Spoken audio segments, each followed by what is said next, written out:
1:39, aquí estamos. Carmen Porter, buenas madrugadas. Buenas madrugadas, Iker. Pues resulta que hemos convocado a todos los amigos exploradores de este programa, que por fortuna son muchos, porque parece mentira la cantidad de gente.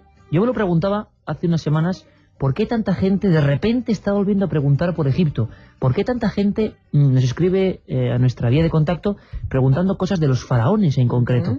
Y claro, esa exposición que, bueno, ha tenido tanta fuerza y ha provocado esas colas inmensas de Faraón en Madrid, ha devuelto de nuevo este asunto a la palestra informativa.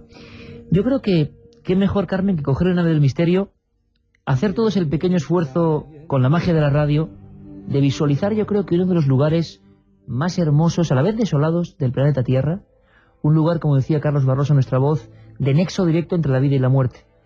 Además, un viaje que no solo va a contar con amigos, con ese ambiente casi decimonónico que sé que tanto le gusta a mi querido Nacho Ares, sino porque encima tenemos dos libros que quiero anunciar antes de nada, porque de verdad merecen mucho la pena para tanta gente joven que está ahora enamorándose de Egipto. Además tenemos a los mejores especialistas para que nos hagan llegar todas las preguntas y todas las dudas que tengan a través de esa vía de contacto, el 7640, palabra clave milenio, espacio y como siempre lo que vosotros queráis. Vamos a sortear entre todos los mensajes que nos lleguen 2 ejemplares del Valle de las Momias de Oro, que lo escribió Nacho Ares y lo publicó Oberón, y también 2 ejemplares del Secreto de la Gran Pirámide, que se publicó en el Archivo del Misterio de la editorial Edaf y que están escritos por Manuel Delgado. 4 libros con muchas respuestas, o por lo menos intentos de responder esa magia, esa fascinación, esa cosa indescriptible que sigue envolviendo Egipto. Pero sobre todo lo que va a haber es preguntas. Estoy convencido que muchísima gente quiere preguntar a nuestros protagonistas, que hoy, desde luego, como casi siempre, no somos nosotros, sino ellos. Muchos han estado en lugares que merecen la pena. Mucha gente preguntaba, Carmen, por lugares de poder, lugares donde uno se siente bien. Yo he estado en alguna ocasión en Egipto, tú también, y un invitado que hoy tenemos, que iba a venir aquí, nos decía que Egipto saca lo mejor y lo peor de nosotros mismos. Y hay como una teoría, o como dos mundos, que a veces yo creo que se unen, entre la ortodoxia y la heterodoxia, lo oficial, lo arqueológicamente comprobable, pero también todo lo que desconocemos que nos atrae de Egipto. Yo creo que hoy va a ser una noche de disfrute. Y tenemos personas que yo creo que también pueden poner datos de lo que está ocurriendo ahora mismo. Y ahora mismo es ahora. Personas del CSIC que están investigando el Luxor en ese Valle de los Reyes. Personas como Francisco Martín Valentín. Las principales expediciones científicas han contado con españoles, cosa que es muy curiosa en los últimos años. Y nos definen así este lugar que hoy queremos que conozcáis, casi que visualicéis.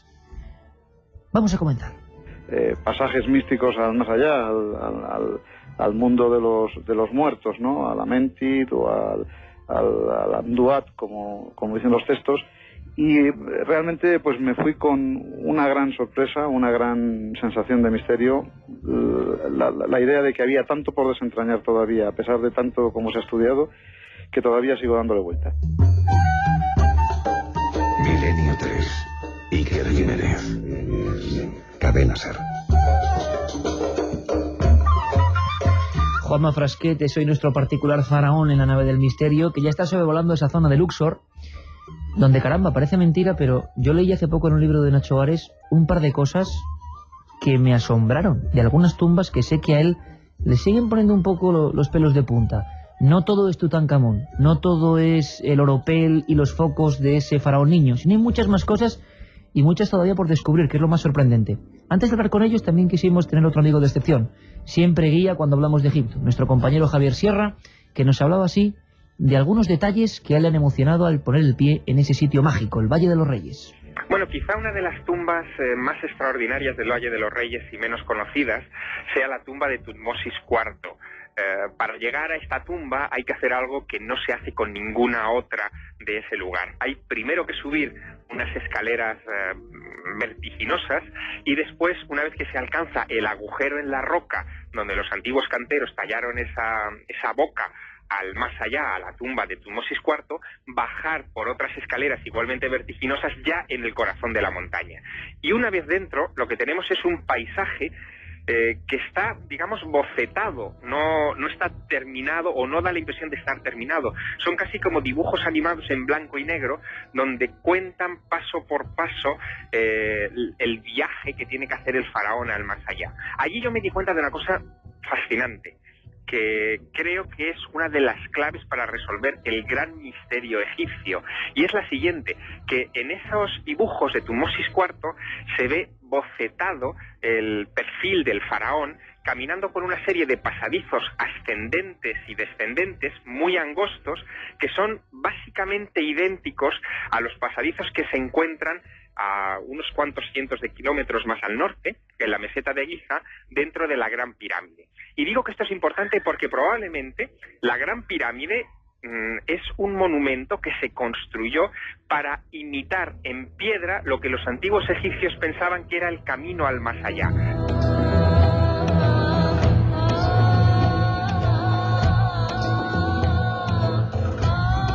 Yo creo que con estas músicas es sencillo, imaginarse en ese territorio. Recuerdos. Sí. Envidia poder estar ahora en Egipto, ¿verdad? Yo no sé, nuestros invitados, Nacho Ares, director de la revista de Arqueología, Manuel José Delgado, autor de ese libro que sorteamos también. ¿Cuántos viajes a Egipto? Manolo, tú, buenas noches, por cierto.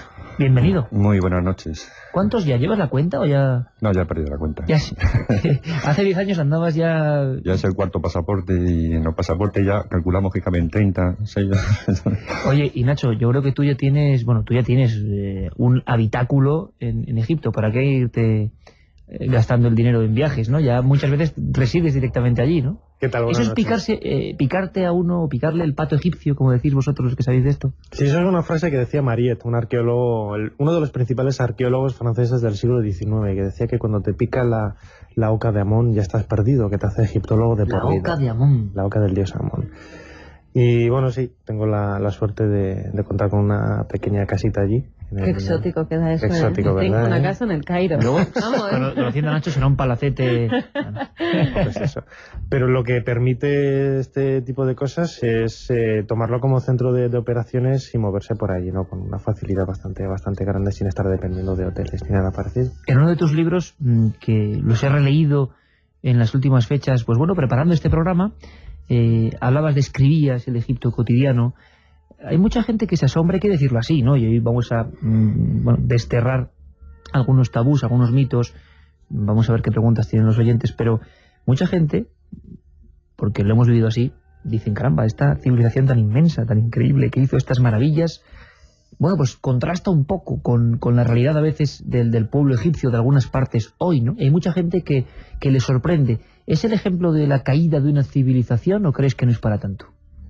Hombre, no es para tanto. Yo creo que hay que ver cada cosa en su contexto. La cultura faraónica efectivamente fue una cultura muy avanzada y muy desarrollada para su época. Y a partir de la Edad Media, sobre todo, hay una especie de estancamiento en la cultura del Oriente Próximo, que no solamente se ve en Egipto, se ve en otros lugares. Pero como un colapso, ¿no? Sí, pero en un colapso cultural. Ahí estoy un poco equivocado.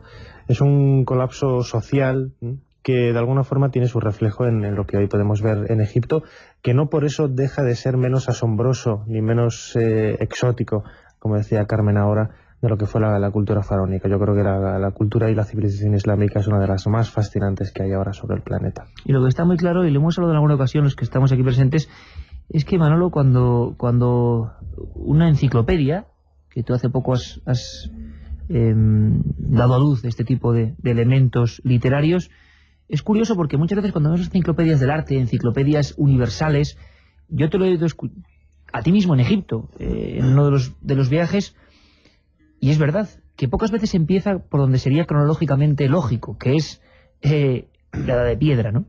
Sino que los editores, los que hacen libros, los que hacen revistas, tú, Nacho, como director de la revista Arqueología lo sabes bien, utilizan algunas imágenes que son iconográficas, porque no sabemos por qué, pero determinadas caras de los faraones, yo creo incluso más que las pirámides, parece que inconscientemente hacen que el comprador acuda. Es decir, no es que sea un reclamo infalible, pero que suben las ventas cuando hay ciertos iconos. ¿Por qué crees tú, después de tantas decenas de viajes a Egipto, que sigue habiendo esa fascinación extraña en iconos como eso? La cara de Tutankamón, por ejemplo, de su máscara. ¿Por qué eso hace vender más? ¿Qué pasa? ¿Qué nexo extraño hay ahí? Indudablemente, a lo largo de todo nuestro planeta y en todos los continentes, existen palabras que resuenan en nuestro interior con una magia muy especial. Y tú puedes ser religioso o no. El caso es que cuando vas, por ejemplo, por Palestina y ves, está usted llegando a Nazaret, pues eso, como te decía, que puede ser católico o no, pero hay algo dentro de ti que te resuena de una forma muy especial. Existen muchísimos puntos en toda América, desde prácticamente de Alaska hasta Patagonia, ¿no?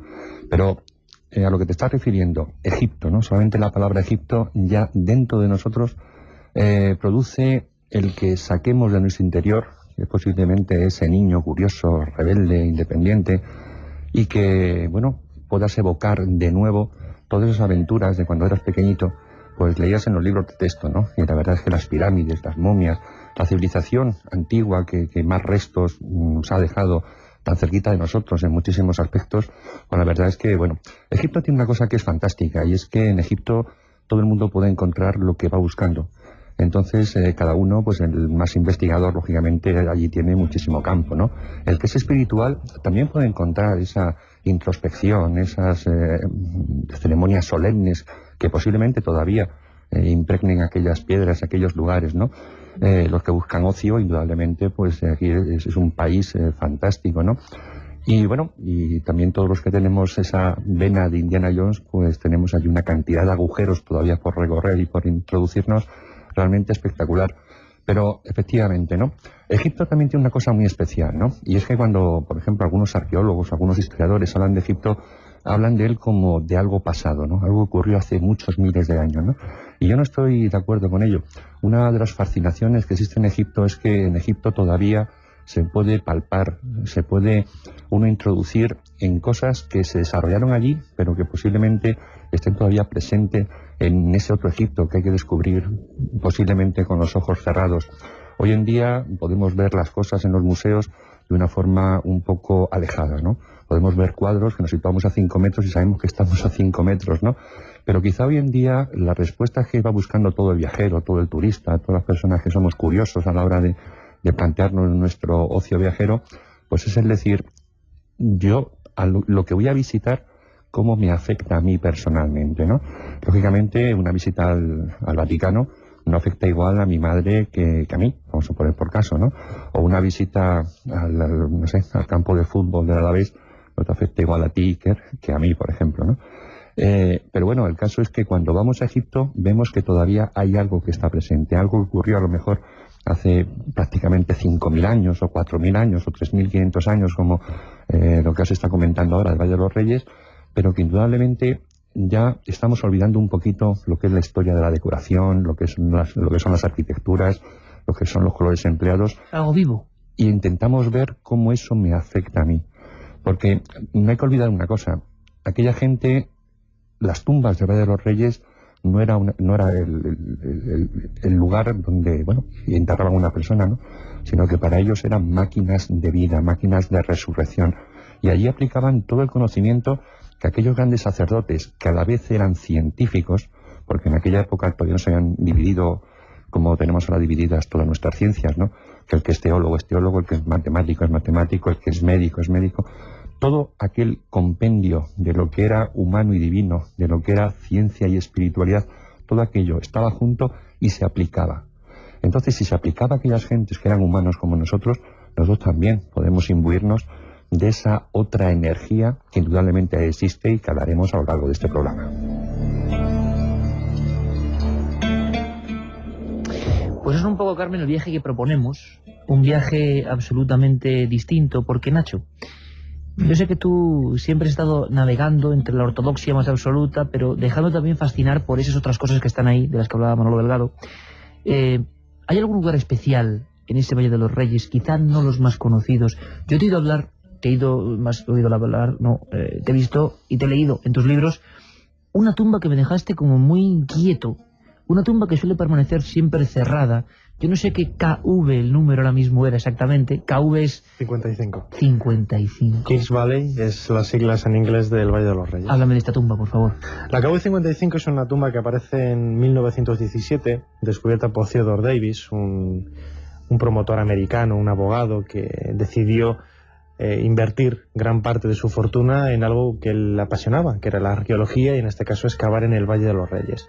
Él tenía el permiso para excavar en este lugar y descubrió, entre otras tumbas, la KV55, que no era en realidad una tumba en sí, sino un escondite de época de Amarna, de la época de Amenofis IV, el famoso faraón hereje Akenatón, en donde apareció un ataúd de madera con los nombres arrancados, unas capillas también del mismo periodo, en vasos canopos, vasos de piedra donde se depositaban las vísceras en la momificación, y todo ello nos ubicaba cronológicamente, como digo, en un periodo muy concreto de la historia de Egipto, uno de los más apasionantes de su historia, que es la época... nombres arrancados, ¿no?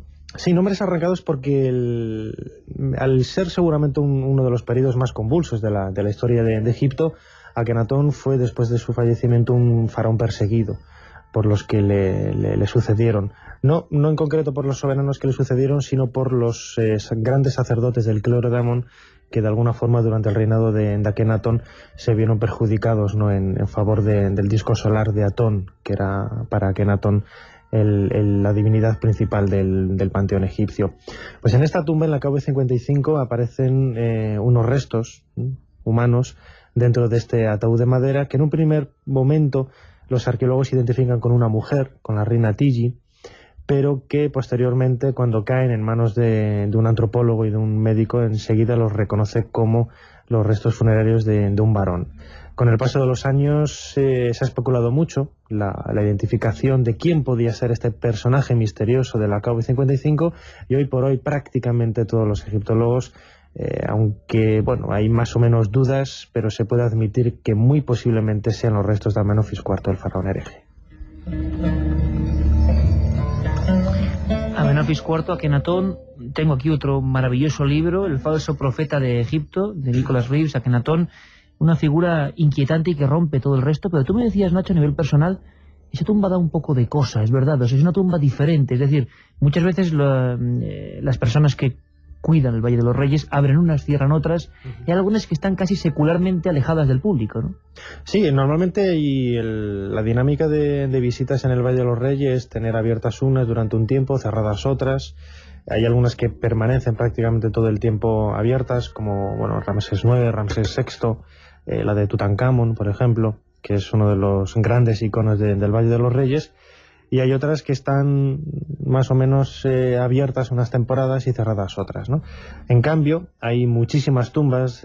Hay que pensar que entre pozos funerarios y tumbas de personajes importantes o reyes, en el Valle de los Reyes de la montaña tebana de Luxor hay más o menos un centenar de tumbas, ¿no? 80 más o menos de ellas son tumbas reales. Y muchísimas de ellas, el 90% casi siempre, están cerradas al público. Es muy costoso realizar el acondicionamiento de estos lugares para las visitas, y sin lugar a dudas la KB55 puede tener ese morbo desde el punto de vista del investigador, desde el punto de vista del aventurero, pero para el visitante que se acerca a Egipto para ver grandes pinturas en las paredes, para ver un monumento espectacular, prácticamente no tiene nada, porque no hay decoración en las paredes, ¿no? Has hablado de paredes, de pintura. Para la gente que no ha tenido la oportunidad de estar en ese país, podemos decir, Manuel Delgado, que hay unas pinturas de las que vamos a hablar en la segunda hora realmente misteriosas y que han hecho conjeturar todo tipo de cosas. Figuras que dan auténtico pavor, figuras de los demonios del otro mundo apareciendo en los laterales de estas tumbas, y a uno, cuando va bajando, descendiendo peldaño a peldaño, se da cuenta de que, caramba, de que eso es un auténtico museo de los horrores casi. Pero está ahí, creían en ello, ¿no? Claro, efectivamente, está lleno aquello de genios benignos, de entidades dañinas y sobre todo de fórmulas mágicas. Fórmulas mágicas. Fórmulas mágicas que la arqueología oficial, por supuesto, atribuye al antiguo pueblo egipcio. Pero claro, la arqueología no reconoce es que ese tipo de fórmulas prácticas tuviera efectivamente algún tipo de resultado, ¿no? Pero también podemos hablar de ello, ¿no? Porque la verdad es que la magia estaba íntimamente ligada a los antiguos egipcios, ¿no? Y esa magia era una cosa permanente, ¿no? La que nacían con ellos y morían con ellos. Lo que está claro es que los antiguos egipcios no construían las tumbas para que la viéramos los turistas ahora, pagando una cantidad de dinero y ese tipo de cosas, ¿no? Ellos pensaban que era su morada de eternidad transitoria para llegar a la otra vida, ¿no? Entonces, todo lo que ponían allí era algo espectacular, porque, por ejemplo, no existe ni una sola tumba en el Valle de los Reyes que recoja alguna hazaña de la vida de un faraón, como el ganar, por ejemplo, una batalla o cualquier hecho político, ¿no? No existe, como decía, ninguna mención a lo que era la vida, ¿no? Y en cambio todo está lleno de una serie de libros muy curiosos, ¿no? Vete una chuletilla, porque la verdad es que son muchos datos, muchos libros los que están allí expuestos y me ha llamado la atención uno de los libros que, bueno, yo he oído hablar de él alguna vez, pero bueno, ya que estamos en tu programa, pues tengo que mencionarlo, ¿no? Independientemente de lo que es el libro de la Duat, el libro de las puertas, el libro de los muertos, el libro de la noche y el día, el libro de las cavernas, hay un tal libro de Iker. ¿Qué? Sí, un libro que se llama Libro de Iker, algunas veces también traducido como el libro de Aker. Es un libro que está escenificado, por ejemplo, representado en las paredes de la tumba de Menpetah, y es un libro dedicado a la creación del disco y a la creación de la tierra. En fin, yo sabía... Oye, me lo cuentas ahora, Manolo. Volvemos porque estoy seguro que se ha quedado la gente tan impresionada como yo. Volvemos ahora, Manuel.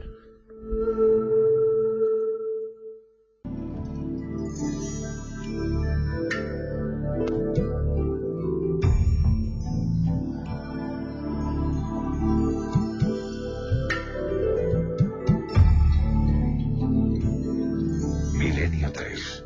Iker Jiménez. Cadena Ser.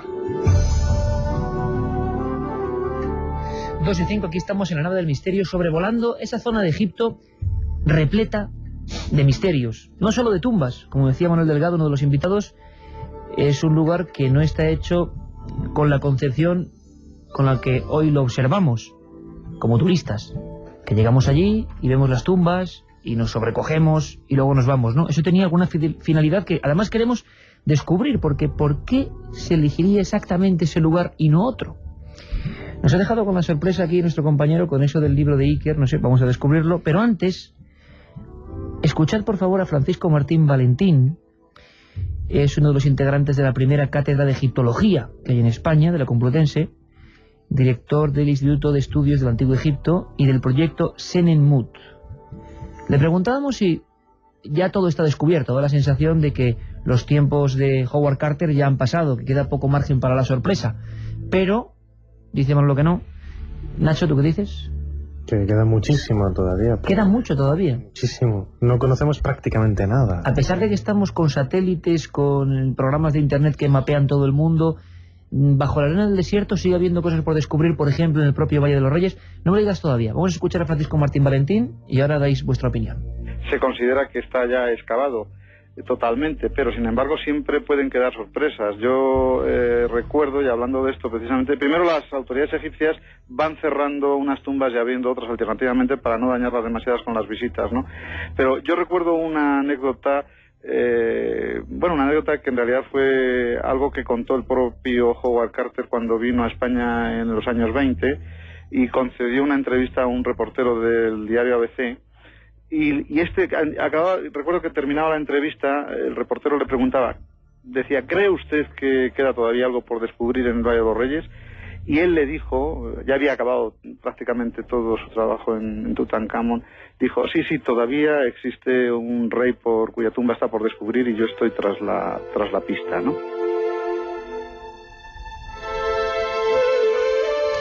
Por cierto que hoy es lógico, mandar un afectuoso saludo a esa gente que, ha tenido un terrible accidente en el Mar Rojo, y nuestra máxima fraternal ayuda desde aquí a tantas víctimas, Carmen. La verdad es que desgraciadamente... Por ese mar que hemos navegado. Sí, junto con precioso mar, sí. Precioso mar, lleno de sorpresas. Y buceado. ¿A qué tumba se podía referir? ¿Tenéis alguna idea? Ese sueño de Howard Carter, yo no sé si inconcluso o no, de que podía ver la tumba de otro gran faraón en el Valle de los Reyes. Howard Carter tenía varios ases en la manga, o por lo menos era lo que él defendía, ¿no? Aparte de la tumba de Alejandro Magno en Alejandría, que él decía que conocía el lugar en donde pudo haber estado, el Valle de los Reyes quizás era él uno de los mejores arqueólogos que conocía este lugar de la montaña tebana. Nunca hizo público el nombre de esta tumba, pero bien es cierto que todos los arqueólogos conocen la desaparición en la actualidad de tumbas que fueron descubiertas en el siglo XIX o a principios del siglo XX, y que por el trasvase de escombros de unos lugares a otros a lo largo de los años de excavaciones hoy se han perdido, ¿no? Y que queda muchísimo todavía por descubrir. Quizás el que mejor pudiera hablar de eso es Ken Weeks, un arqueólogo americano que después de redescubrir la KV5 hace unos 15 años, que en un principio era solamente un pasadizo con una pequeña habitación con pilares, encontró un pasadizo al final de esta habitación a partir del cual salían galerías a ambos lados, y ya creo que son casi 200 las cámaras que ha encontrado 200 por todo el subsuelo del Valle de los Reyes, las tumbas de los hijos de Ramsés II. Quizás uno de los descubrimientos, bueno, sin lugar a dudas, uno de los descubrimientos más impresionantes del Valle de los Reyes en los últimos años. Ahora nos detenemos encima de ese lugar y Manuel Delgado, otro de los invitados de esta noche tan especial, ¿se sabe por qué se eligió ese sitio y no otro exactamente? Porque imagino que habría otras muchas posibilidades. ¿Por qué todos estos faraones deciden pintar su viaje al más allá y deciden hacer, lo decía antes Javier Sierra, una especie de mapa del otro lado, en la Tierra? Y justamente porque yo creo que sabemos, estamos todos conscientes de que los antiguos no hacían las cosas porque sí. Había una lógica que ya desconocemos, que no comprendemos, pero ¿se sabe algo de eso? Indudablemente, en tiempos a partir del Imperio Nuevo, sobre todo, y principalmente cuando el gran faraón Amoses tiene el gran éxito militar, y todo ese gran éxito se lo deben al dios Amón, y entonces empieza Karnak a crecer y engrosarse con todos los faraones posteriores, ¿no? Entonces, efectivamente, a partir de la dinastía 18 y durante 3 dinastías, la 18, la 19 y 20, pues debieron buscar algún terreno en la orilla occidental de Tebas, ¿no? Y entonces, qué mejor terreno que era este Valle de los Reyes, que estaba oculto detrás de una montaña, de toda la zona rocosa esta de Deir el-Bahari, donde está actualmente el templo de la reina Hatshepsut. Y entonces era un lugar que estaba realmente cerca, pero a su vez tenía pues un difícil acceso. Además, como tenía una pequeña boca tipo embudo de entrada, pues era un lugar que podía estar bien custodiado, ¿no? Todavía en la montaña tebana que rodea el Valle de los Reyes, se pueden ver algunos emplazamientos de tropas militares que guardaban el Valle de los Reyes, posiblemente durante estas 3 dinastías. Después, esa vigilancia, lógicamente, se perdió, y empezaron ya los saqueos en el Valle de los Reyes, y está luego la historia de un faraón que, viendo que todas aquellas tumbas del Valle de los Reyes iban a ser saqueadas por la avaricia y la codicia de aquella gente, en la búsqueda de ese oro tan maravilloso que en aquella época tenía tanto valor como ahora, pues entonces decidió sacar de un montón de tumbas del Valle de los Reyes pues a los dignatarios que estaban allí enterrados, ¿no? Y entonces, de aquellas momias sacó solamente lo que era el sarcófago más pequeño de todos los que había, porque se iban metiendo los sarcófagos un poco como las muñecas rusas, ¿no? Que van metidas una dentro de otra, ¿no? Pues bueno, sacó el sarcófago más pequeño con la momia y las depositó en lo que luego se descubrió posteriormente como el hueco de Deir el-Bahari, o la cacheta de Deir el-Bahari, ¿no? Por eso, aunque todas las tumbas del Valle de los Reyes han sido violadas, excepto un par de ellas, 2 o 3 de ellas, ¿no? En cambio, todos estos faraones que podemos hoy en día contemplar en el Museo del Cairo, en la famosa sala de las momias, los grandes faraones como un Seti I, como un Meneptah, como un Ramsés II, fueron porque precisamente se rescató en época faraónica sus momias y se encontraron pues en el siglo XIX prácticamente intactas, ¿no? Entonces, se eligió el Valle de los Reyes yo creo por el culto del dios Amón, por el gran templo de Tebas y por la prepotencia de la casta sacerdotal que en aquella época incluso solapaba o ensombrecía a lo que era la capital, lo que era todo el culto de Memphis, ¿no? Después de la dinastía 21, pues ya no se volvió a utilizar ¿Y aquello queda abandonado de alguna manera o queda sin un uso? Porque durante muchísimos años imagino que eso fue pasto de los saqueadores, ¿no? Claro, hay muchos arqueólogos que afirman que la elección del Valle de los Reyes se debe a una montaña que existe en forma piramidal allí, que montaña se llama tebana, lo habéis mencionado varias veces hoy. Se llama el Korn, ¿no? Lo que es aquel pico. Desde un sitio, cuando lo miras, sí, efectivamente parece una pirámide. Si lo miras desde otro lado, ya la pirámide se alarga, ¿no? Ya no es una pirámide, es solamente un farallón rocoso, ¿no? Yo he subido de arriba en alguna ocasión y he podido comprobar como toda su cumbre está llena de un material de mica muy bonito, y se domina todo el Valle de los Reyes allá abajo, ¿no? Pero yo no creo que fuera esa forma piramidal la excusa para poner el Valle de los Reyes, ¿no? Y decir, como tenía una forma piramidal la montaña, pues que las pirámides, tumbas, etcétera, etcétera. Yo no estoy de acuerdo con ello, porque si no se hubiera utilizado el Valle de los Reyes con anterioridad y con posterioridad, ¿no? A estas 3 dinastías que lo utilizaron, ¿no? Lo que es curioso es que en aquella montaña se decía que era la morada de una diosa local llamada Meretseher, ¿no? Un poco la traducción sería la que ama el silencio, la señora del oeste. Era una diosa con forma de mujer y la cabeza era una cobra, ¿no? Entonces estaba destinada a morder y a emponzoñar a todos los que intentaran violar la paz de los faraones allí enterrados, ¿no? Eso nos lleva un poquito a aquella historia fantástica de Howard Gardner, que, bueno, de lo que encontró, y sería un poco el inicio de esa llamada maldición de los faraones. Hablamos de hace mucho tiempo, más de 80 años, descubrimientos asombrosos, momentos históricos para la arqueología en un lugar sagrado, en un lugar de lo que hoy está tan de moda, ¿no, Carmen? Lugares de poder. Mucha gente pregunta, ¿cuáles son las preguntas más habituales que están llegando? Hay que pedir disculpas hoy porque, fijaos, en el sentido de que hablábamos de la pasión por Egipto. Ocurre a veces que se colapsa el SMS, poquitas veces porque hay una buena tecnología, pero hoy, por ejemplo, ha estallado desde el minuto 1. Tened un poquito de paciencia los que estéis intentando hacer llegar las preguntas a Nacho y a Manuel Delgado a través de 7640. Hemos podido recuperar las primeras, prácticamente nada. Sí, y además tenemos otra vía de contacto por si se quieren poner en contacto con nosotros, que es milenio3 con número @cadenaser.com. El mail milenio3 @cadenaser.com. Las preguntas que estaban saliendo al principio: si en la tumba de Tutankamón se encuentra, por ejemplo, su momia, nos decía Sonia desde Alicante. Quedan aún tumbas. ¿Su momia? Sí, ahí está, y además es la única momia real que se conserva en la actualidad en el propio Valle de los Reyes. Que sepamos. ¿Por qué? Pensas de que aparezca alguna más, claro. ¿Por qué dices que sepamos? Porque puede haber otras. Puede haber más. ¿Y el resto qué pasó? ¿Que desaparecieron? El resto fueron trasladadas a la tumba número 320 de Deir el-Bahari, al otro lado de la montaña, durante la dinastía 21, como decía antes Manolo, en este escondite, donde aparecieron muchas de ellas, y otras aparecieron en 1898, pocos años después, en la KV-35, la tumba de Amenofis II, en el propio Valle de los Reyes. En algunas de las habitaciones se había utilizado como almacén y ahí aparecieron otros reyes, grandes reyes de la historia de Egipto. Permíteme un momento, Carmen, vamos a seguir con las preguntas de los oyentes, pero son las 2:16 y creo que llega un momento importante en este programa. Vamos a irnos acostumbrando al momento del documento, de los mejores documentos que cada semana vamos a ir mostrando, los documentos de Milenio 3. Toda la esencia de Milenio 3 viene recogida en los mejores documentos elaborados por el programa. A veces es fácil elegir. Ron Brugal, Esencia de Santo Domingo.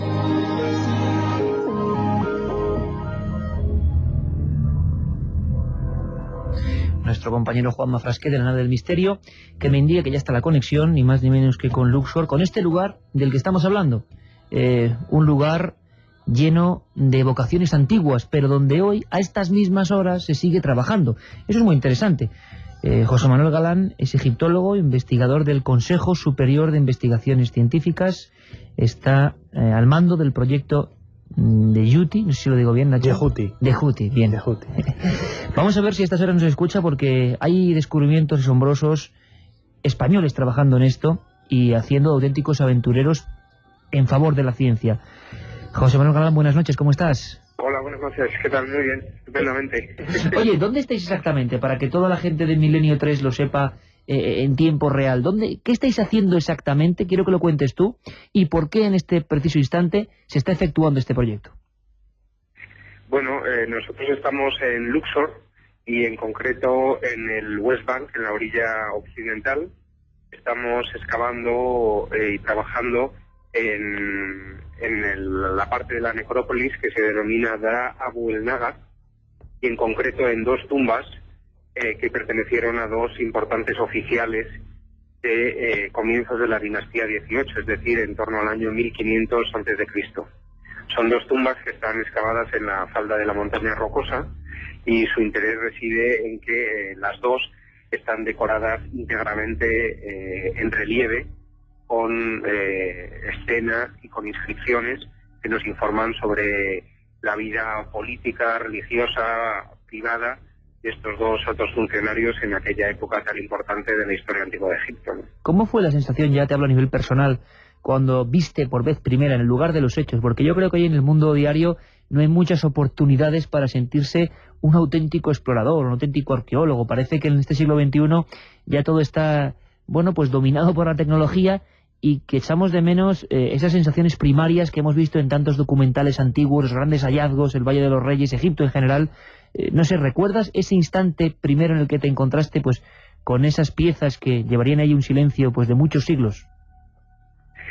Bueno, sí, la verdad es que sensaciones de ese tipo, por suerte, no nos faltan en nuestro proyecto, ¿no? Desde el primer día que abrimos la tumba y vimos por primera vez los relieves y las inscripciones que decoran las paredes, hasta luego en la excavación del exterior de las tumbas, pues el exterior nos ha dado grandes sorpresas de esos que te dejan con la boca abierta, ¿no?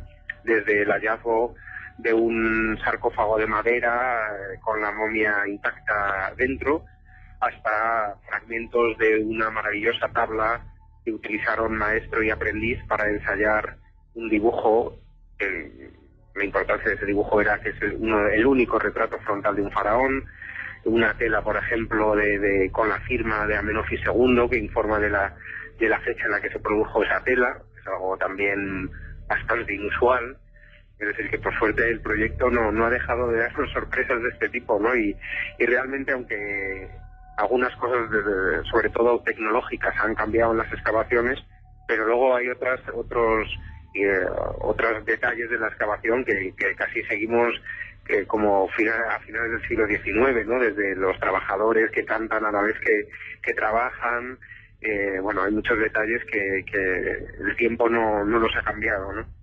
Ahora mismo, José Manuel, te puedo asegurar que es la magia de la radio, que a miles de kilómetros estábamos casi observando, ¿no?, esa conjunción, imagino, entre modernos medios, pero también esa sensación tan ancestral, ¿no?, del explorador, el arqueólogo, el egiptólogo, que creo que sin duda debe ser una de las profesiones más envidiadas del mundo, no me cabe la menor duda.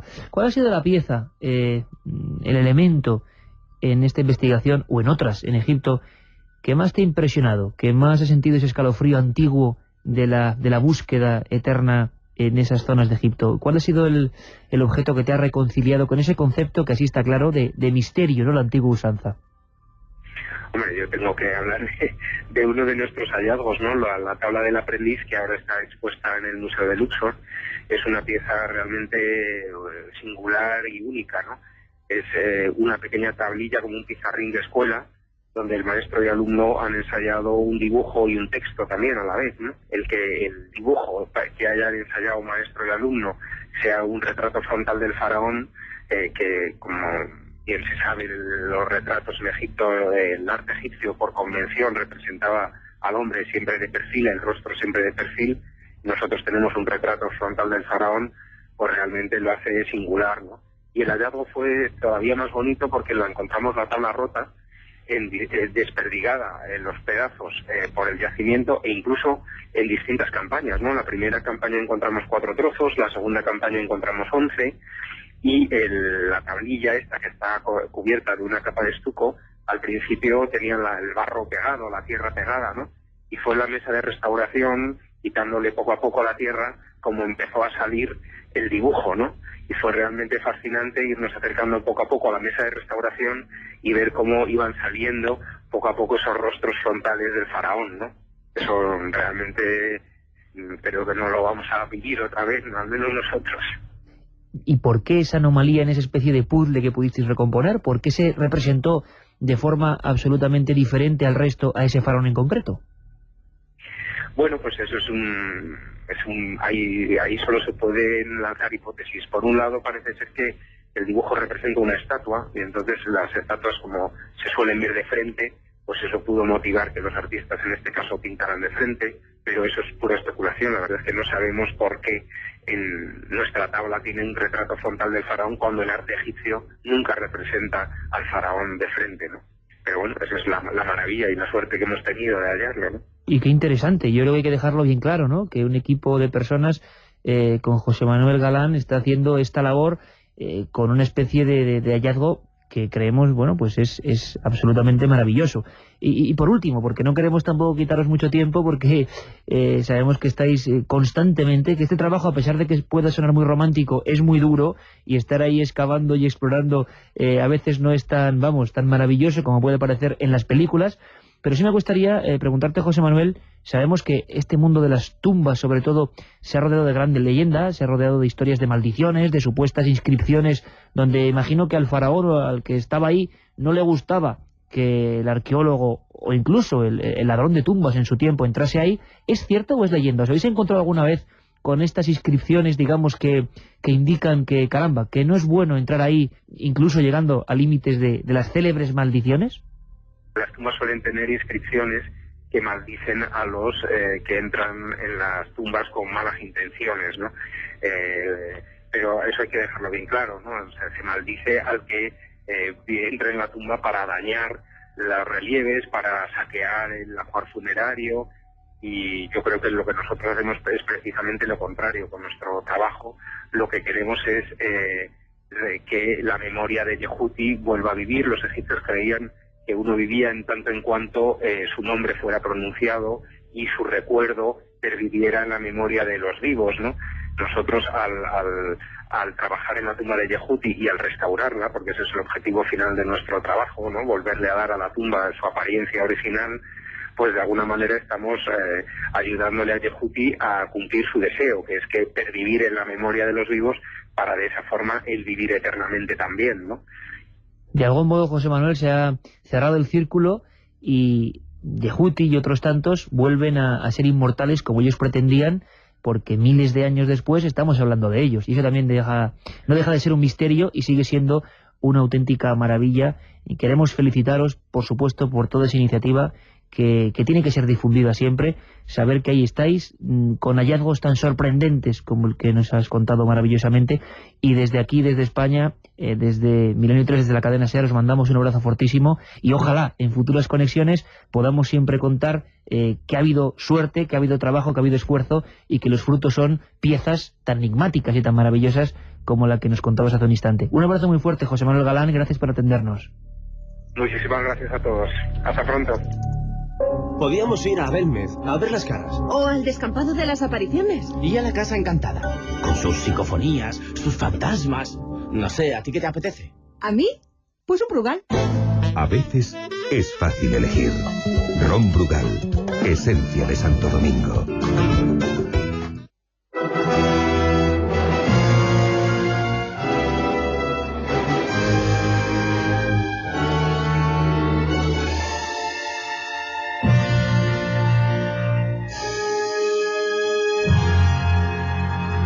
¿Qué estamos escuchando, Nacho? La banda sonora de la película La momia de Christopher Lee, una de las últimas versiones que se hicieron, una de las últimas versiones decentes que se hicieron de esta película tan clásica del cine. Sigue dando miedo la figura, la momia, lo estamos viendo en grandes superproducciones de Hollywood, y las momias más impresionantes se encontraron en este lugar que ya estamos conociendo, ¿no? El Valle de los Reyes. Las momias siempre como una especie de reflejo de lo que fueron esos personajes importantes hace miles de años, siempre han llamado la atención, ¿no? Y el miedo lógico de las personas de que ese muerto, sobre todo por la incertidumbre que todo nos rodea de saber, o mejor dicho, de no saber qué nos espera después de la muerte, es quizás lo que genera ese miedo en las personas hacia este tipo de cuerpos en ocasiones tan desagradables como lo son las momias, ¿no? Pinturas extrañas, seres sin cabeza, seres... Dime, Manolo. Quería apostillar un poquito lo que decía, y como también un poco como con la contraposición, ¿no?, de todas las películas que han tratado el tema de las momias como algo maléfico, algo terrorífico y tal. Y yo quería, no sé, poner una apostilla para magnificar todo lo contrario. Es decir, no existe religión en el mundo que haya desprovisto a la muerte del terror que provoca. Cada vez que entras en una tumba de Egipto, en el Valle de los Reyes o en cualquier tipo de tumba de gente más modesta, lo que te apetece es quedarte, es sentarte, es poner la manta en el suelo, sacar la tortilla y celebrar con los amigos algo, ¿no? Y en el Museo del Cairo, ¿no?, en esa sala donde están las momias, podemos contemplar estos grandes personajes como un Ramsés II prácticamente a una cuarta de distancia, solamente nos separa de ellos un cristal. Pero si nos bajamos un poquito la mirada y vemos así un poco biselado el cristal que esté por encima, podremos darnos cuenta la cantidad de besos que se han depositado en ese cristal. Es decir, las películas y Hollywood y todo esto sí que han despertado quizá la parte más terrorífica de una muerte, pero la muerte en sí, no del pueblo a que están representando las momias. Las momias en Egipto producen respeto, pero en muchísimas ocasiones, esa era la pequeña postilla que quería decir, infunden cariño y infunden algo que no tiene nada que ver con la muerte. Pues buen detalle, buena dicotomía la que existe ahí. Hablábamos antes de otra de las escenas importantes cuando uno baja a una de esas tumbas, que yo deseo que mucha gente que no puede ir a Egipto, que lo ha visto quizás solo en libros, o los que han estado allí igual no lo han visto bien, se percaten de pequeños detalles que a veces, bueno, pues en ello radica el misterio, ¿no? Yo recuerdo que algunas pinturas en los laterales de la bajada de, creo no equivocarme, Ramsés VI, me llamaban mucho la atención. En nuestra, vamos a llamarlo así, ingenuidad, si uno quiere, y nuestra pasión por los misterios, creíamos ver en esas paredes, pintados hace miles de años, esas figuras que quizá muchos hemos identificado, sobre todo hace mucho tiempo, con los extraterrestres, con los espíritus. Espíritus estaban ahí dibujados como eso, pero algunos daban auténtico miedo. Y estar a solas con esas figuras sigue produciendo, a pesar de que seamos homo tecnológicos del siglo XXI, un cierto estremecimiento. Vamos a hablar de las pinturas, de esas representaciones. Antes Manuel Delgado decía algo importante, de que, refiriéndose a que eso sigue vivo, eso no es una cosa muerta. Yo creo que el arte siempre está vivo, lo que pasa es que hay que saber leerlo, pero está vivo y latente. Vamos a escuchar, si te parece, Manuel, a Javier Sierra. Todos conocemos su pasión también por los temas de misterio muy concretos que tienen que ver con posibles visitantes de otros mundos. Yo no sé, luego me lo contáis, si los egipcios podían creer en visitantes de otro mundo, pero en algunas tumbas parece que está plasmado. Yo creo que ahora mismo ya con esta música estamos casi viéndolo. Pero nos ayuda Javier a observar algunas de esas figuras que todavía impresionan. Esas imágenes del más allá que adornan las tumbas del Valle de los Reyes, se han visto todo tipo de figuraciones extrañas. Algunos han creído ver rostros de extraterrestres, otros incluso satélites artificiales. En fin, todo esto visto por una mente que no conozca el simbolismo profundo de los egipcios puede dar pie a esas interpretaciones. Pero si uno lo conoce, en realidad a lo que se está enfrentando es a un paisaje espiritual, a lo que ellos pensaban que podía ocurrir en el más allá.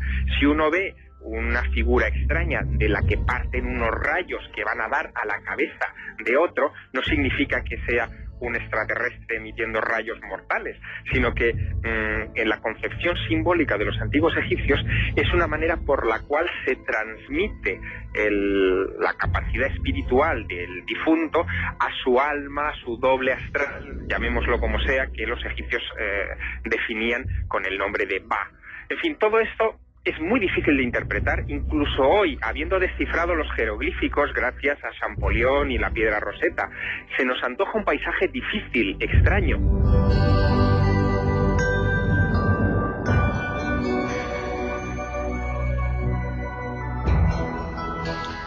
Pinturas extrañas, sin miembros, sin cabeza, pinturas de colores chillones. ¿Alguna os impresiona especialmente que tenga una conexión con el misterio? Todas, absolutamente todas. Antes decías que estas figuras en nuestra ingenuidad nos pueden generar pues pensamientos de que si seres extraterrestres, que si personajes de otros mundos, ha generado mucha literatura de cierto tiempo astroarqueológica, ¿no? Y creyendo ver eso. Algunos en una tumba, yo recuerdo azules, como con una escafandra de cristal en las cabezas. Sexto, que es la que estamos... Es verdad, es y con un tubo, y parecía que llevaban detrás como los astronautas. Eso es verdad. Y de alguna forma, ingenuidad, ¿no? Porque por mucho que nosotros traduzcamos los textos de, por ejemplo, del libro del Amduat, que es al que pertenecen la mayoría de estos personajes, que para los antiguos egipcios tenían una razón de ser. Eran personajes que vivían en en unas geografías determinadas que ellos generaban en sus mitologías, etcétera. Por mucho, como digo, que nosotros traduzcamos esos textos, por mucho que nosotros nos adentremos a investigar, a intentar conocer un poco más de cerca, yo creo que muy difícilmente, yo creo que jamás llegaremos en realidad a saber qué demonios eran aquellos seres, ¿no? Para los antiguos egipcios eran seres reales, seres de carne y hueso que ellos podían tocar y de los que tenían que prevenirse en el más allá.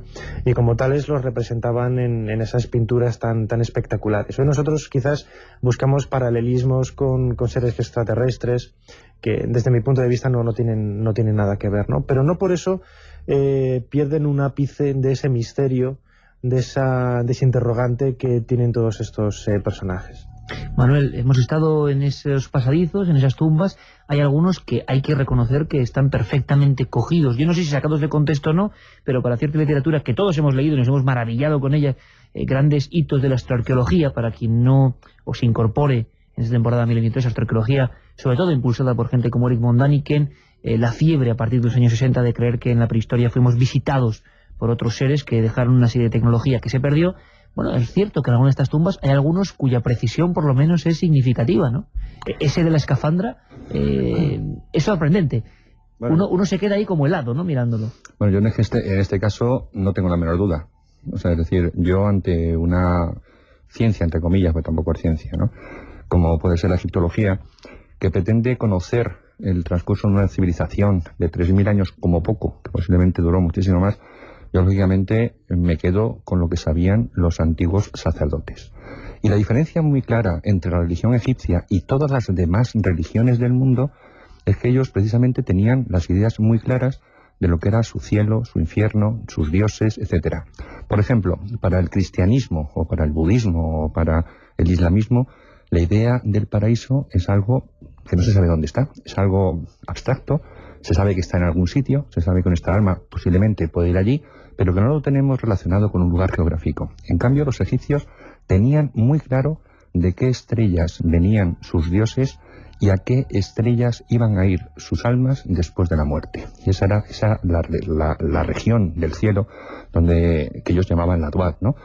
Constituida por lo que nosotros conocemos hoy en día como la constelación del Cazador y la constelación del Perro del Can Mayor, que va junto al Cazador. Tenían un punto preciso del universo del firmamento, muy concreto, justamente situado a la derecha de la Vía Láctea, exactamente igual que están situadas todas las pirámides al lado del Nilo, que sería en este caso la representación de la Vía Láctea, lo que es arriba es abajo, ¿no? Por otro lado, este cazador tendría como cinturón las 3 estrellas del cinturón de Orión, que bueno, sabemos perfectamente que está relacionado con el mundo de Osiris. Y luego la estrella la constelación del Can Mayor, que acompaña siempre al cazador. Ahí estaría la estrella más brillante del firmamento, que es la estrella Sirio, que está absolutamente relacionada con la diosa Isis. El matrimonio en la tierra de Isis y Osiris sería el matrimonio que tendrían en el cosmos estas dos constelaciones, que como decía antes, ellos sabían perfectamente de dónde venían sus dioses y a dónde iban sus almas después de la muerte. Pero lo que está claro en esta tumba que tú mencionabas, de la tumba de Ramsés VI, es que, bueno, hemos empezado el programa hablando de que Egipto no es algo que pensemos que ha ocurrido hace miles de años, sino que nos afecta muy personalmente. Y cuando recorremos una tumba, nos damos cuenta perfectamente de esa magia que tiene esa tumba. Una magia que se llama magia pues porque no se entiende muy bien, porque nuestros egiptólogos saben mucho de arqueología y saben mucho de Egipto, pero desconocen otras prácticas como pueden ser la biología, la medicina, o la arquitectura, o la astronomía, o la ingeniería, o la física, etcétera, ¿no? En las paredes del valle de todas las tumbas del Valle de los Reyes, en especial esta de Ramsés VI, podemos ver tratados auténticos de ciencia. Una ciencia que nosotros llamamos magia porque la desconocemos, pero según vayamos explorando todo aquello, nos daremos cuenta que nos afecta mucho. Y el problema que tenemos es que en Egipto estamos descubriendo que existen un montón de cosas que se separan muchísimo de lo que es la sociedad actual y de los intereses que existen mercantilistas en esta sociedad. Por ejemplo, yo me parece que con uno de los viajes que hemos compartido, Iker, nos acompañaba un doctor. ¿Te acuerdas del doctor Sancho?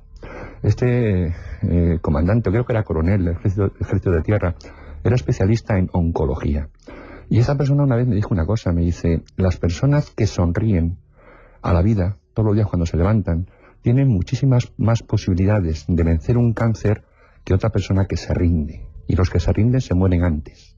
¿No te imaginas un lineal de unos grandes almacenes actualmente aquí en Madrid llenos de frasquitos con sonrisas? No se puede eso mercantilizar, ¿no? Eso no interesa a las grandes multinacionales, por ejemplo, de la farmacopea. En cambio, Egipto sí nos está enseñando que existe ese otro tipo de, iba a llamarlo otra vez magia, pero posiblemente de cosas que permanentemente ellos estaban haciendo, no solamente para su beneficio físico, sino también para, por supuesto, su estado pero espiritual. Cosas, Manuel, de todas formas, que no podemos ya descifrar porque están ahí como perdidas o no sabemos leer. Se están descifrando automáticamente muchísimas. Lo bonito, ¿sabes?, de la egiptología es que actualmente se están incorporando muchísimos científicos de todas las ramas del saber, que son los que están en este momento actualmente dando el verdadero significado, el verdadero conocimiento, el grado de saber que tenía aquella gente. Y cuando vemos en la tumba del Valle de los Reyes, esta que mencionabas, de Ramsés VI, por ejemplo, en la parte derecha estamos viendo ejercicios de respiración. Es decir, cuando un yogi, alguien que sabe yoga, ve todo ese panel... ¿Sabe interpretarlo? Sabe interpretarlo. Porque crees que se hacían determinados ritos, suponemos, sospechamos, aquí no estamos dando fe de nada, pero que se podían hacer ciertos ritos en ciertos lugares concretos. Por supuesto. Yo, por ejemplo, una vez visité Estados Unidos, todo lo que es las reservas indias de Arizona, Nuevo México, Colorado. Tuve ocasión de ver los indios pueblo y los indios navajo, que el chamán de la tribu curaba a las personas utilizando los colores. Nosotros aquí en las películas vemos que los indios, todos enfadados y tal, con el hacha, van a atacar al séptimo de caballería, todos pintarrejeados, ¿no? Pues no, esto estamos hablando de una medicina de muy alto nivel, ¿no?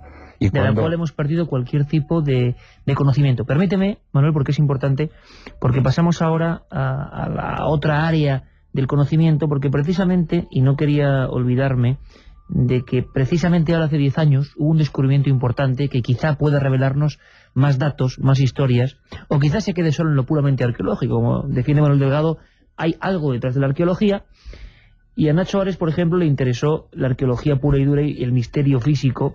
Lo hizo en su libro El Valle de las Momias de Oro. ¿Cómo pasa el tiempo, Nacho? Porque esto que vas a escuchar, pues ocurrió exactamente hace 10 años. Recuerda. Las momias yacían allí como si nos hubieran estado esperando durante siglos. Con esta excavación hemos revivido dentro de nosotros el espíritu aventurero de la arqueología, alineadas en filas, con las cabezas hacia el pasillo y con el rostro mirando arriba. Estas momias esperaban a los obreros para que las sacaran de los plásticos protectores que hace unos meses no necesitaban. Ahora permanecen estiradas de forma impasible en sus nichos de arenisca, los mismos a los que nosotros hemos accedido estrepitosamente, interrumpiendo su morada de eternidad. Todavía no parece haberles molestado. Sus máscaras de oro no se inmutan ante nuestras cámaras y hablamos de ellas como si fueran objetos, empleando una lengua que todavía no existía cuando ellos vivían. La muestra de que en Egipto todavía hay descubrimientos. Hace 10 años, el Valle de las Momias de Oro, el oasis de Bajarilla, ¿puede ser? Sí, se vendió en un principio como uno de los grandes descubrimientos de los últimos años en Egipto. Apareció en los medios de comunicación hacia el año 96 de una manera muy vaga y luego ya de una manera mucho más clara en el 99 o 2000. Sin embargo, el descubrimiento se realizó primeramente en el año 1992, ¿no? Cuando toda la historia que se comentó, que si un aldeano de El Baguiti, la ciudad o el pobladito que hay en el oasis de Bajarilla, uno de las patas del burrito se introdujo en una de estas tumbas de época grecorromana. ¿Cuántas veces los burros y las cabras han protagonizado grandes hallazgos arqueológicos? En muchas ocasiones, no solamente en Bajarilla, también en la necrópolis de los llamados constructores de las pirámides en Giza, documentos del Mar Muerto con una cabra. En Howard Carter, en Luxor, descubrió muy cerquita de Deir el-Bahri también con un caballo, una tumba en estas circunstancias. Pero lo extraordinario de Bajarilla era que muchas de estas momias, aun siendo de época grecorromana, muy posteriores a la gran época faraónica, tenían recubrimientos de oro, ¿no? De cartonajes de oro, que era algo muy vendible a los medios de comunicación. Se realizaron diferentes retransmisiones en directo con la Fox y National Geographic Channel, muy parecido a lo que se hizo años después en la Gran Pirámide. Y lo cierto es que la exploración se abandonó, no voy a decir de una manera precipitada, porque luego sí que se descubrieron diferentes tumbas, sobre todo de época tardía, de la dinastía 26, que tenían un gran interés desde el punto de vista arqueológico, pero no cumplió las pretensiones que en un principio se habían dado, ¿no? Hace tiempo que Manuel me está insistiendo en que hablemos de un personaje que hemos oteado. Empezábamos este pequeño viaje por el mundo de los faraones, del Valle de los Reyes en concreto, porque muchas personas, después de asistir a Faraón, esa exposición, hablaban concretamente de uno de los que más llama la atención por lo anómalo de su comportamiento, de Akenatón, Amenofis IV. Vamos a conocer un poco más este personaje y a ver qué pueden contarnos nuestros invitados.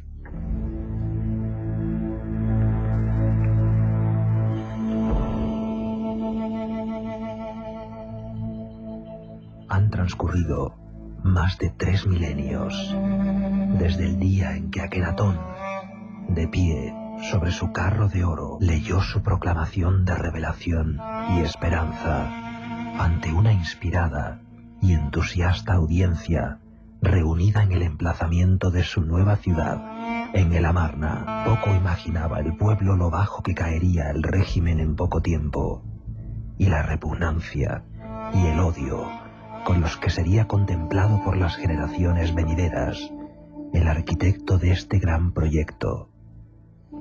En 17 años de gobierno dictatorial, dominado por la paranoia de una conspiración, el rey hereje había puesto al país y a su pueblo al borde mismo del desastre. La ciudad de Akenatón desapareció tan rápido como había surgido, saqueada por su población y utilizada como cantera de materiales por más de un sucesor. Desatendida, pronto sucumbió presa del dominante viento del norte, la misma brisa cuya dulzura llevó una vez la vida a los rostros del faraón y su reina. Un viento que ahora desgastaba los muros y cubría de arena sus formas. 2:47, hablamos de un lugar quizá no tan conocido. Nos vamos ya del Valle de los Reyes. Carmen, vamos a dar unos pequeños apuntes. Tel Amarna, El Amarna, hay varios nombres de... no sé exactamente cuál es el correcto. Tel Amarna. Empezamos por Amenofis IV, que más tarde cambió su nombre por Akenatón. Inició la llamada época de El Amarna. Este faraón representó la lucha entre el Estado y el clero, ya que los sacerdotes de Amon-Ra estaban adquiriendo un gran poder e influencia. Entre los cambios que realizó se encontraba el de elevar a Atón, el disco solar, como único dios, y añadir al nombre de su mujer Nefertiti el prenombre de Neferneruatón. Cerró templos en Tebas, destruyó la religión politeísta y confiscó los bienes de los sacerdotes que defendían esta. Además trasladó la capital de Tebas a El Amarna, llamándola Ajetatón. Allí se levantó el palacio de los que aún quedan en pie varios muros, el templo dedicado a Atón y viviendas para los cortesanos y trabajadores. Nefertiti lo acompañó durante esta reforma, aunque cuando el rey volvió a Tebas, ella permaneció en Tel Amarna, por motivos que por el momento muchos desconocen. La época de Tel Amarna significó un cambio radical en política, religión, arte y cultura. La ciudad permaneció oculta durante mucho tiempo. Desde el primer tercio del siglo XVIII se tenía indicios de que se conocían y existía un yacimiento arqueológico, ya que en este lugar aún se conservaba una de las grandes estelas que delimitaron la ciudad. Será una expedición enviada por Napoleón Bonaparte la que hallará a finales del siglo XVIII los primeros restos de la ciudad, y ya en el siglo siguiente varios egiptólogos comenzaron a estudiar y analizar la iconografía de esta ciudad y se dieron cuenta de que era muy distinta a lo que hasta entonces se conocía. Les extrañó que la única divinidad que aparecía era la del dios Atón y observaron que los sucesores de Akenatón habían intentado borrar de los monumentos cualquier identidad que hiciera referencia a ellos. En 1892 el lugar también fue visitado por el hombre que 30 años después haría uno de los mayores descubrimientos de la historia de la arqueología, Howard Carter. Ya en 1912, cuando el equipo del alemán Borchardt descubrió la villa Thutmose, el escultor del rey, donde estaban piezas de incalculable valor, como la colección de retratos tanto reales como privados, y entre los que destaca sobre todo el busto de Nefertiti. Un faraón con aspecto, ante todo, ya físicamente extraño también. Ya no solo es una anomalía en toda la historia de Egipto, Manuel, sino, tengo aquí la portada de ese libro, Akenatón, el falso profeta de Egipto. ¿Tendría este aspecto? ¿Estaba idealizado realmente? ¿Por qué estas representaciones? Pues la verdad es que me interesa bastante poco el aspecto de Akenatón, ¿no? O sea, un poco para dar el toque de lo que es un poco la simbología, ¿no? La verdad es que en un principio incluso algunos arqueólogos pensaron que era una mujer, ¿no? Porque tenía unas caderas anchísimas. Se ha especulado luego con la posibilidad de que tuviera una enfermedad como elefantiasis, etcétera, etcétera. Pero posiblemente también hay una teoría un poco divertida de que, bueno, en tiempo de Akenatón, cuando rompe con esta dualidad de Ra, Amón, es decir, con Memphis y Tebas y crea la ciudad esta de Amarna con el culto único al dios Atón, pues bueno, se liberalizan muchísimas cosas, ¿no?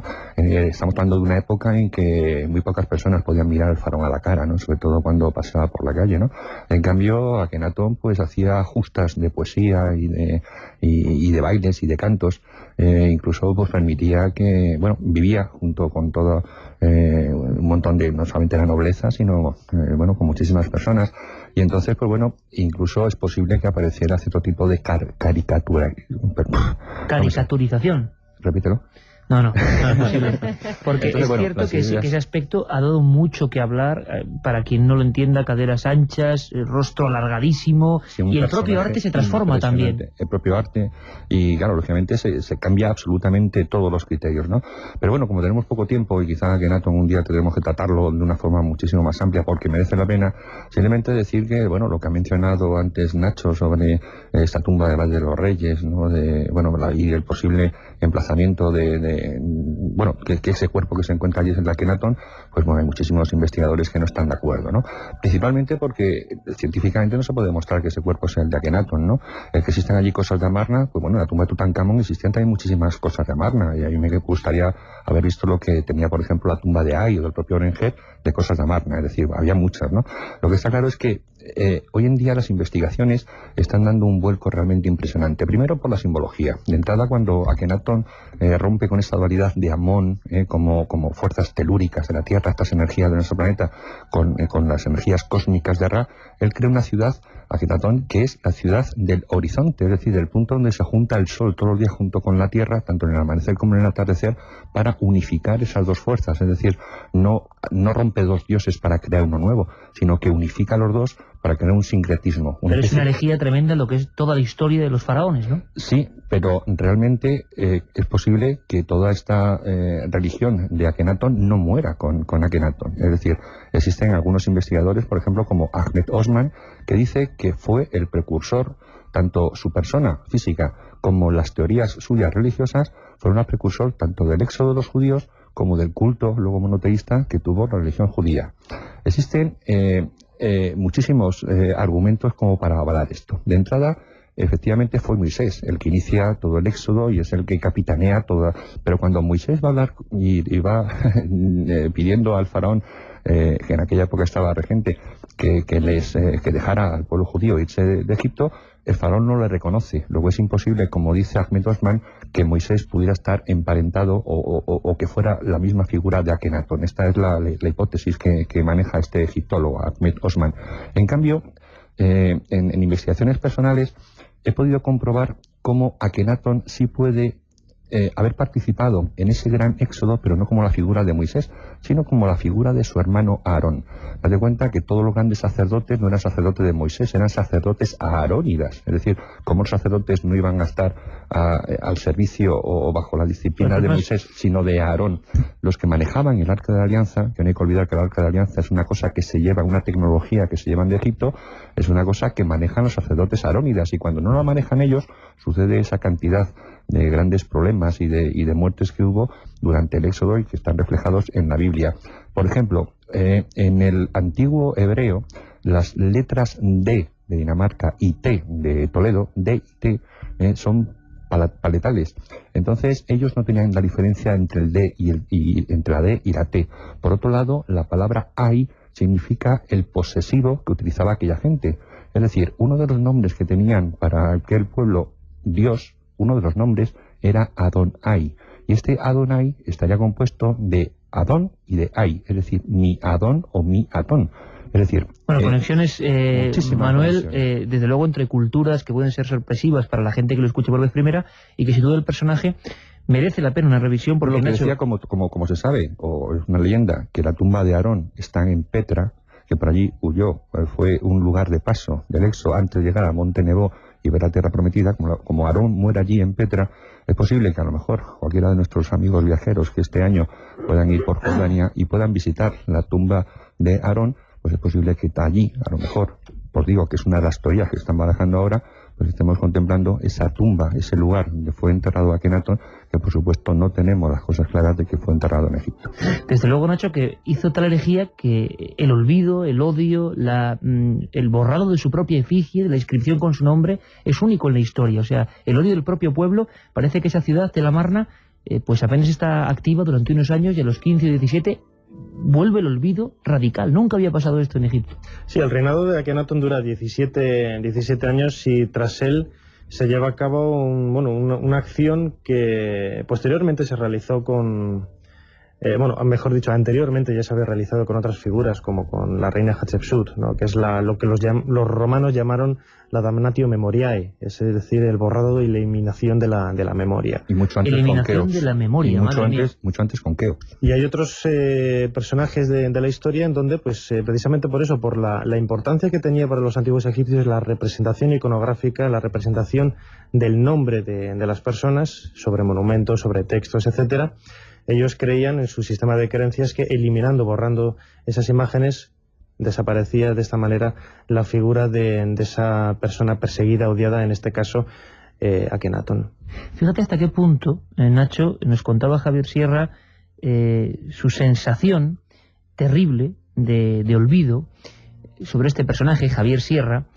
Nos decía que en el propio museo del Cairo había una especie de pilar que tú le enseñaste y que demostraba, digamos, el absoluto odio de ese pueblo que casi se mantiene hasta hoy, a pesar de 3000 años después. O sea, es un faraón que para muchos todavía no es muy querido. Nos lo cuenta Javier. En el propio Museo Egipcio del Cairo, en los exteriores, se encuentra un gran cubículo de piedra a la intemperie, sometido a la lluvia y a los elementos, que era parte del sarcófago de Akenatón. Yo lo pude ver con Nacho Ares, él me lo mostró, y me dio pena, porque incluso siglos después, hoy, en pleno apogeo de la egiptomanía, Akenatón y Akenatón y su sarcófago de piedra están expuestos a la intemperie, a los elementos, como si quisiéramos olvidarlo.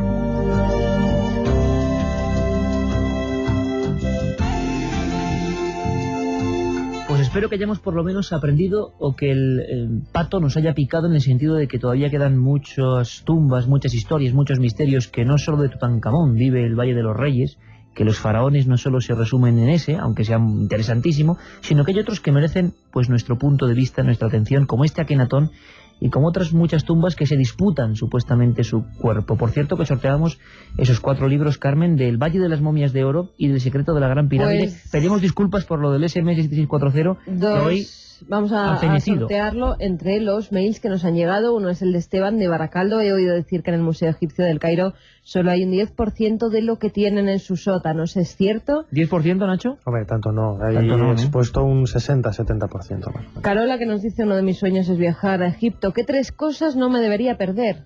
3 cosas rapidísimas, pero telegráficas para ti, importantes. Aparte de la cerveza Estela, que hace los coptos. Pues hombre, yo creo que la meseta de Giza y efectivamente todo lo que es Tebas, no tanto los monumentos de Luxor y Karnak como el todo el Valle de los Reyes. Estuve en el año pasado en Egipto y me llevé la magia de este país, pero siempre me quedó la duda de si es cierto que debajo de la Esfinge hay una serie de túneles. Nos preguntaba Mariano de Valladolid. ¿Sí o no, Nacho? Los hay, efectivamente, pero están sin explorar, la mayoría de ellos. Y el último de ellos, del enigma de la Gran Pirámide, de Manuel Delgado, se lo lleva Óscar. ¿Qué últimos descubrimientos se han producido bajo las arenas del desierto egipcio? Bueno, es que para responder a eso sería imposible, habría que hacer otro programa. 3 estatuillas, 2 de ellas de Sekhmet. ¿Ah, sí? Sí. En Karnak, en el templo de Karnak, la misión americana. Última hora. Bueno, pues espero que hayáis sentido lo que decíamos, esa vieja fascinación, observando también cómo y escuchando a los científicos que hoy en día están trabajando allí. Seguro que Egipto sigue dándonos muchas sorpresas. Manolo, Nacho, gracias. Hasta siempre. Hasta luego.